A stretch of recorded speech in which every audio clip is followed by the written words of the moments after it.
Las finanzas sostenibles son un financiamiento diferenciado de un financiamiento tradicional que logra capturar aspectos de mitigación o adaptación al cambio climático, básicamente. Cuando hablamos de finanzas sostenibles, capturamos ambos. Cuando hablamos de finanzas sostenibles, más recientemente también capturamos aspectos sociales vinculados a los verdes, es decir, tienen que ir sine qua non unidos unos con otros en eslabones. Y esa es un poco a veces la confusión que existe entre lo sostenible, lo verde y lo climático. Entonces, cuando hablemos de finanzas sostenibles, entendemos finanzas que abonan en la sostenibilidad ambiental, pero también en la sostenibilidad social. Por ponerte un ejemplo, un financiamiento sostenible a un desarrollo habitacional que tiene vivienda eficiente energéticamente, que mitiga CO2 equivalente por metro cuadrado construido, pero que igualmente incorpora aspectos sociales de igualdad de género por los espacios que construyeron de infraestructura pública, o igualmente aspectos de accesibilidad en temas y otros aspectos de servicios que tuvieran que ver con el desempeño y el desarrollo humano, que serían aspectos sociales vinculados a ese mismo proyecto. Mira, desde el Banco Mundial somos un socio estratégico de los gobiernos. Tenemos un impulso a través de financiamiento vía reformas, con préstamos basados en políticas, o proyectos de inversión, que generalmente los hacemos vía banca pública de desarrollo, o podrían también ser a través de secretarías de Estado, dependiendo del sector y la complejidad de los mismos. Hay un aspecto importante de la manera en el que el banco impulsa el aspecto de pymes y, digamos, de sectores más desprotegidos, y ahí vinculamos mucho con el aspecto de inclusión financiera. Hay mucho que se hace por la parte de regulación, de enaltecedores de un ambiente más favorable para ellas, y sin duda desde el lado del financiamiento. Ahí hay instrumentos diversos, como podrían ser, como mencionaba, impulsar reformas con préstamos basados en políticas, proyectos de inversión, por ejemplo, que empujamos vía construcción de cadenas de valor sostenibles, donde, por ejemplo, podamos tener empresas ancla de empresas más grandes o mid-caps que pudieran jalar una cadena de valor de empresas micro pequeñas, para que pudiéramos igualmente a través de esa empresa ancla vincularles a una mejora de sostenibilidad y evitar riesgos de transición. Eso implica sin duda pues tener un muy buen marco de resultados, un muy buen marco de indicadores de performance, los targets que tendrían que estarse cumpliendo para que entonces sí el desarrollador o el proyecto que tengamos como empresa ancla pueda recibir el beneficio de un, por ejemplo, préstamo vinculado a la sostenibilidad, ¿no?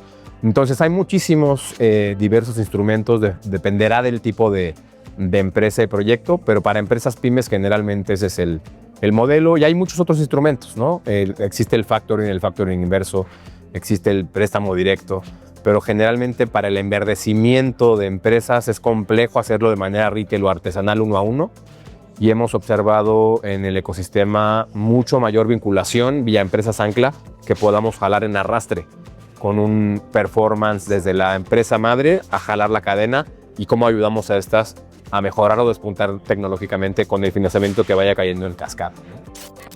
En cuanto a la sostenibilidad, hay retos de implementación de taxonomías, donde podamos capturar cada vez más datos de lo que nos exigen los financiadores que vinculan a KPIs isométricos que indiquen que eres verde o no. Eso implica pues, una capacitación y capacidades técnicas que a veces las empresas no tienen, o son empresas muy pequeñas que no tienen el recurso financiero para educarse o entrenarse o contratar a la persona experta. Entonces tenemos ahí un gap, un hueco que llenar por la parte tanto taxonómica como de capacidades, y esto sucede también con los financiadores. Muchos financiadores muchas veces no especializan productos verdes por no tener esas mismas capacidades y prefieren prestar tradicionalmente. Es decir, sin mucho red tape, sin mucha sofisticación, y perdemos creatividad y perdemos impulso, quizás de proyectos o empresas que ya contaran con algunos elementos que pudieran ser sostenibles. Entonces yo te diría que hay muchos aspectos en cuanto a arquitectura de datos que tenemos que mejorar, implementación de taxonomías, cómo las capturamos, en capacidades y training, y cómo entonces podemos generar una especialización mucho más puntual de productos financieros a ciertos nichos y segmentos que tendrán que ver con cada sector, y poderlos hacer de manera específica y a cada nicho útiles, ¿no? Para ellos. Será diferente un sector agroalimentario que un sector automotriz. Sí, claro, mira, yo creo que en México, y lo dejó muy bien reflejado la taxonomía en el comparativo que hizo el Ministerio de Hacienda con Europa, es que el sector construcción residencial ha sido pionero en México de un modelo replicable a nivel global con otras economías emergentes, con productos financieros como lo fue el programa Ecocasa, por ejemplo, que es un proyecto que nace de un banco público de desarrollo, que deriva en una taxonomía que surge de la NAMA, que son acciones nacionalmente apropiadas de mitigación que surgieron en la COP 2010 en Cancún, con esfuerzos del Reino Unido y Alemania, donde se buscaba caracterizar cómo cuantificar emisiones de CO2 equivalentes a los sectores más relevantes en ese entonces a descarbonizar, que generalmente es construcción, energía, transporte y residuos. En el caso de México, la NAMA de Vivienda Nueva, que fue la que implementó este producto financiero, hizo realidad ese esquema, digamos, taxonómico. Es una realidad en México. Somos un país pionero de buenos productos especializados verdes por el lado de la oferta, vía la banca pública. El reto es cómo modificamos el paradigma para que la banca pública en segundo piso pueda poderlos permear con banca comercial, pero banca comercial grande, masiva. Hablamos de los grandes bancos comerciales de México que concentran en 5 bancos el 85% de los activos. Esos bancos grandotes generalmente no toman recursos de la banca pública de desarrollo, entonces se pierde un poquito ese impulso, pero lo digo porque al final del día ese fue un proyecto que fue premiado internacionalmente varias veces. Presentó mitigación de emisiones en la COP de París, incluido en los acuerdos que presenta México en sus compromisos de NDCs, y fue parte fundamental como pieza backbone de la línea base que generamos para la taxonomía en el sector residencial y que lo acaba de validar la Unión Europea como hasta más ambiciosa que la europea en su métrica y en su definición de umbrales para vivienda residencial.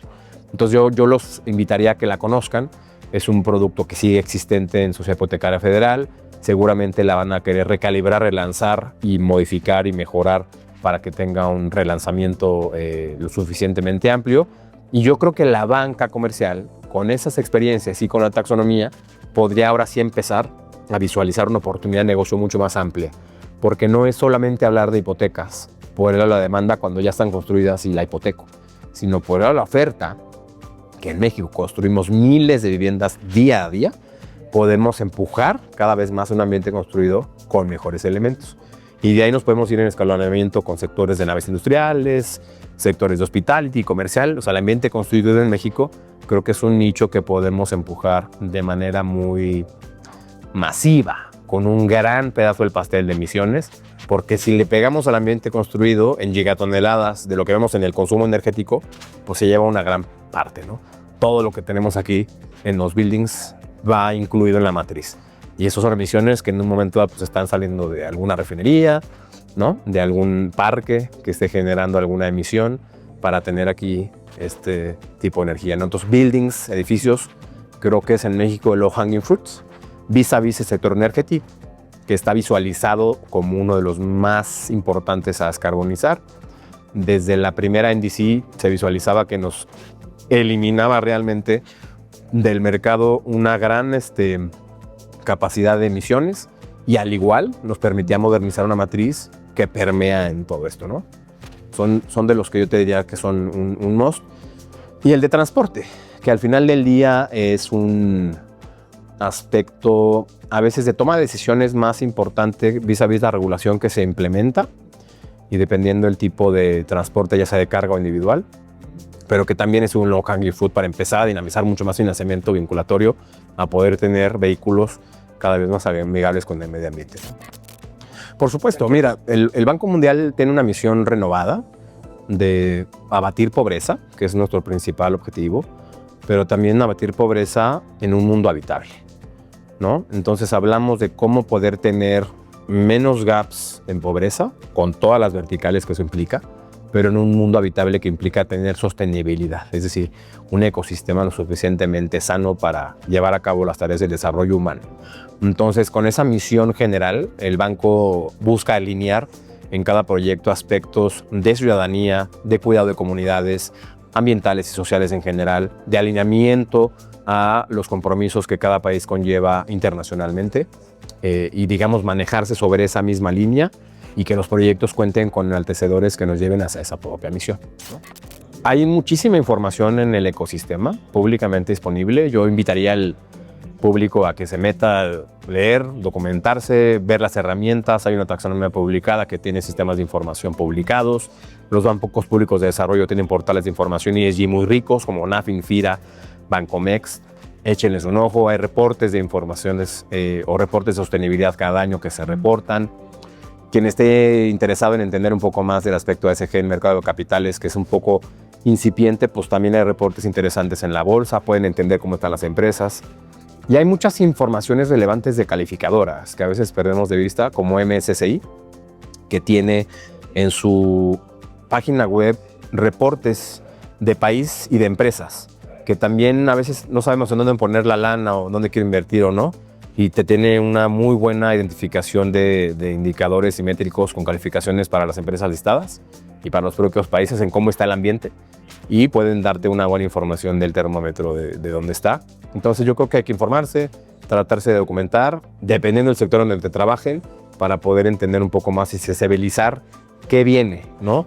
Hay muchas regulaciones igualmente publicadas que a veces poca gente ha identificado.